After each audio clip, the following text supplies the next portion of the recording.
Could you tell me your first reaction when you read the script? I was sort of surprised and I was pleased. I was very excited. I thought it was going to be a big challenge, but I knew immediately it was one I wanted to take on, something I needed to do. Your character is a sort of broken mirror. He's fragmented, he's unstable. Which was your starting point to create this character?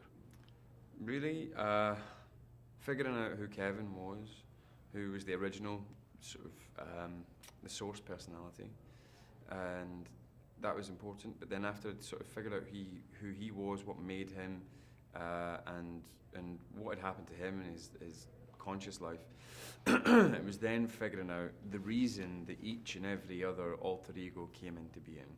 Unlike you and I, they weren't born because our parents made love or had sex. Two different things sometimes. They were born out of necessity. They were born for a reason and to perform a function. So trying to figure out what that function was and what that core characteristic was. They of course become three-dimensional people beyond that one core characteristic, but they were built around a core characteristic rather than being born just because they were born, you know. And I found that a very interesting and very different way to start building a character, rather than going, what is my history that led me to become the way I am in this story? It was much more, what job do I need to do for the rest of the people that live within this body that then allows me to build a character around it, you know? Split speaks about pain in a very particular way. On one end, pain is represented like weakness, like an eternal damnation. But on the other end, pain is a sort of armor, is a sort of force. What does pain represent to you in the movie, but also in the real life? Pain for me in the movie is a galvanizing, strengthening thing. That's what the movie's saying it can be. Not to everybody, but, you know. And I think that's something that in life, in the world, we take that as for granted. You know, sometimes terrible things happen to people and it makes them disappear, it shatters them. Sometimes terrible things happen to people and it strengthens them, you know.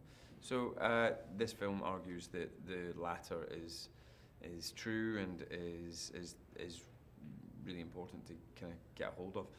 For me in real life, what is pain? Pain in the arse, don't like it, no thanks. And Alfred Hitchcock said that the most important part of a movie is the final. Do you agree? Yeah. I don't know. I think it's the hardest part of any movie.